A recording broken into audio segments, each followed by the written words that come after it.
But a janitor or a teacher can be closer to financial freedom than a company director. In school, I got bad grades, so when it came to investing, I was like a C student, a 4 out of 10, just a regular guy. Either you're street smart or you get it, but academic education, and in the end, thinking that you have to be some kind of top student to succeed, it's not true. You can be a total failure in school and still become a highly successful entrepreneur or investor in life.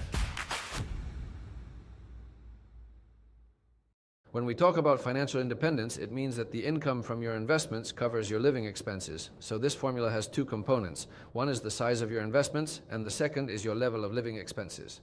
Now, let's take an example. You're a company director whose monthly expenses are 4,000 euros, and on the other hand, there's a teacher or a janitor whose expenses are 1,000 euros per month. Now, if we use the same formula, then actually if neither of them invests, the janitor or teacher is closer to financial freedom than the company director, because the bar they have to clear is the 1,000 euro expense level versus the 4,000 euro expense level for the company director. If the company director had financial intelligence, then the teacher's path to financial freedom would still be much shorter than that of the company director. So this is perhaps one thing we don't think about on a daily basis. We tend to believe that because our income is small, achieving financial independence is a completely impossible task for us. My experience is that financial freedom is possible for everyone, but you need to understand what the game is about. You have to realize that at some point you need to consciously start building assets, and when those assets begin to generate income for you, they start to cover your living expenses. So instead of working a salaried job for the rest of your life and trading your time for money, you can eventually make your money work for you. In other words, if you create an investment that starts generating cash flow for you, it's as if you had sent your money to work for you, so to speak. For example, if 10% of your expenses are covered by the money you've put to work, and you still have to cover the remaining 90% of your monthly expenses with your job, at least you're on the path toward reducing the portion of your income earned through your own time and increasing the share you get from investments. You keep doing this until your investments cover 100% of your expenses, and then you can, so to speak, take back control over your time. In my experience, true wealth in life is having control over your own time. That might be one of the main motivators for pursuing financial freedom. The idea that you could wake up every Monday morning and while everyone else is heading off to work, you get to decide what you do with your day. You can focus on things you truly enjoy, and when we do things we love, the results are much better, and the process itself is much more enjoyable.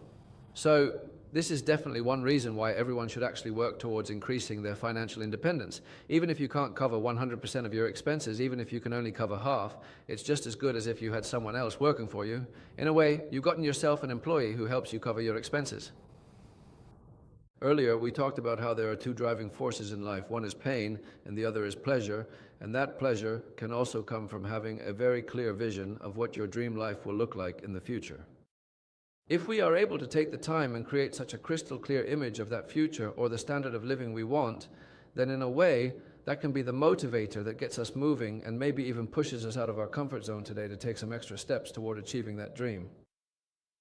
So, you could take a moment right now, take a piece of paper today and try to imagine, as clearly as possible, what that vision of the future would look like in an ideal world.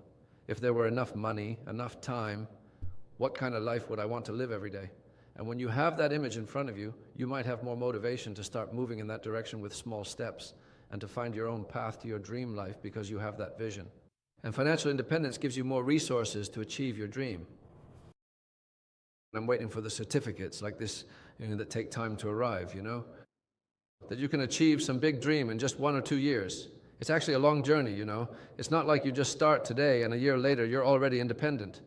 Of course, a lot of it is also a matter of self-belief, what I believe is possible for me. There were people who got bad grades in school, but that doesn't mean they're not smart. If you already got bad grades in school, then why would we even look at investing, right? I had a classmate in school who I think became rich at some point, or among the top 100 in Estonia. He was kind of a C student or a bit of a goofball, And then after school, he went to work. He went to a bank, just as a department manager or something like that, and within 3 or 4 years. And basically, this guy eventually got a stake in Vairu Kimia Grupp. So it's about whether you're book smart or street smart, right? And he was street smart. Life just taught him. He saw opportunities and took advantage of them. But academic education and finance have never really been connected. You can be a total failure in school terms and still be a super successful entrepreneur, a super successful investor in life.